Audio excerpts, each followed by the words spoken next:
जय भीम दोस्तों, स्वागत है आप सभी का इस नए वीडियो में। आज के इस वीडियो में हम बात करने जा रहे हैं एक ऐसे टॉपिक पर जो इस समय पूरे देश में चर्चा का विषय बना हुआ है। जी हाँ दोस्तों, हम बात कर रहे हैं भारत के पूर्व प्रधानमंत्री डॉक्टर मनमोहन सिंह की। दरअसल मनमोहन सिंह के निधन के 1 साल बाद उनका एक ऐसा बयान सामने आया जिसने पूरे देश को हिला कर रख दिया है। सोचिए जरा, देश के पूर्व प्रधानमंत्री मनमोहन सिंह, जिनके शब्द हमेशा मापे हुए तौले हुए होते थे, जिनके बोल में हमेशा संयम और मर्यादा होती थी, अगर वो शख्स अपने जीवन के आखिरी दिनों में अंबेडकर पर कोई बात कहे और वह बात पूरी दुनिया के सामने अब जाकर आए, तो क्या यह कोई मामूली बात हो सकती है? आखिर कुछ तो होगा इस बयान में जो यह बात हमसे 1 साल तक छुपाई गई। इस बयान को जानने से पहले हमें यह समझना होगा कि आखिर ऐसा क्या था जो मनमोहन सिंह जैसे नेता को अंबेडकर के नाम पर कुछ कहने पर मजबूर कर गया। क्या आपने कभी यह गौर किया कि इस देश में जो सच्चाई बोलता है उसकी आवाज़ को हमेशा दबा दिया जाता है? हमने अक्सर देखा है कि इस देश में जो न्याय की बात करता है उसे भुला दिया जाता है या फिर उसके सच को किसी फाइल में बंद कर रख दिया जाता है। और मनमोहन सिंह के साथ यही हुआ था। उन्होंने अपने जीवन में बहुत कुछ देखा, बहुत कुछ समझा, पर ज़्यादातर बातों को उन्होंने अपने दिल में ही दबे रहने दिया। और शायद यही वजह है कि उनका आखिरी बयान उनके जीवन काल में हमारे सामने नहीं आया। मनमोहन सिंह के इस बयान को जानने के लिए वीडियो को अंत तक जरूर देखें, क्योंकि वीडियो के अंत में मैं आपको एक ऐसी सच्चाई बताऊंगा जो आपको यह सोचने पर मजबूर कर देगा कि आखिर क्यों इस भारत का सिस्टम सच दिखाने से डरता है। तो चलिए बिना किसी देरी के वीडियो को शुरू करते हैं।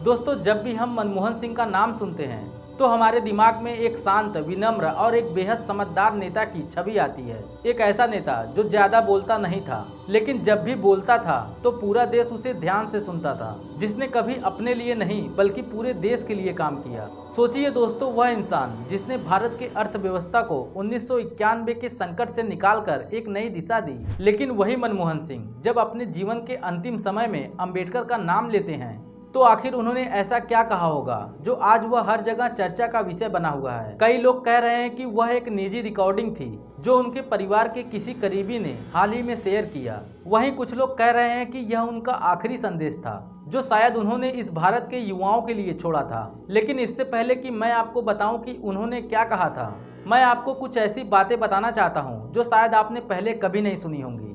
दोस्तों, क्या आपको याद है कि जब 1991 में भारत दिवालियापन के कगार पर था, उस समय हमारे देश के पास कुछ ही दिन का विदेशी मुद्रा भंडार बचा था। लोग डरे हुए थे कि अब क्या होगा। उस समय एक शांत, सादे कपड़े में लिपटा हुआ आदमी भारत के प्रधानमंत्री के कार्यालय में दाखिल हुआ और कहा कि अब हमें पुराने डर को छोड़कर एक नए भारत की ओर कदम बढ़ाने होंगे। उन्होंने इस भारत की अर्थव्यवस्था खोली, उसमें सुधार किए और फिर भारत को आत्मनिर्भरता की राह पर ले गए। पर क्या आपने कभी सोचा कि एक अर्थशास्त्री, एक प्रोफेसर जो राजनीति से दूर रहना चाहता था, उसके भीतर इतनी हिम्मत कहां से आई? इसका जवाब खुद मनमोहन सिंह ने अपने उस बयान में दिया है जो उनके निधन के बाद सामने आया। दोस्तों, मनमोहन सिंह पंजाब की मिट्टी से उठा वह शख्स जिन्होंने गरीबी देखा, संघर्ष देखा और बचपन में बिना बिजली के पढ़ाई की। उन्हें स्कूल जाने के लिए मीलों तक का सफर तय करना पड़ता था। ऐसे हालातों से उभरकर जब वह इंग्लैंड में पढ़ाई करने पहुंचे, तब वहां पहली बार उन्हें अंबेडकर का नाम सुनने को मिला। कहा जाता है कि जब लंदन के स्कूल ऑफ इकोनॉमिक के लाइब्रेरी में उन्होंने अंबेडकर के थीसिस को पढ़ा तो उनके हाथ कांप गए थे। उन्होंने अपने डायरी में लिखा था, मैंने आज उस भारतीय का नाम पढ़ा जिसने भारत को समझा। अब सोचिए दोस्तों, वह मनमोहन सिंह जो खुद एक विश्व स्तरीय अर्थशास्त्री थे, उन्होंने अंबेडकर के विचारों के आगे सिर झुका दिया। और यह बात उन्होंने अपने आखिरी दिनों में अपने बयान में कही थी। लेकिन उस बयान तक पहुंचने से पहले आइए जरा देखते हैं कि मनमोहन सिंह ने अपने पूरे जीवन में क्या जिया। उन्होंने हमेशा जाति के दीवारों को तोड़ा, उन्होंने किसी धर्म को कभी नीचा नहीं दिखाया और हमेशा कहा कि भारत की आत्मा उसकी विविधता में है। और जब इसी देश के लोग उन्हें मौन प्रधानमंत्री कहकर ताना मारते थे, तब भी उन्होंने कुछ नहीं कहा, क्योंकि वह अच्छी तरह से जानते थे कि कभी कभी चुप रहना भी इतिहास का हिस्सा होता है। और फिर जब वह अपने जीवन के आखिरी सालों में बीमार थे तो बताया जाता है कि उन्होंने अपने जीवन के आखिरी इंटरव्यू में एक लाइन कही थी जो अब जाकर वायरल हो रही है।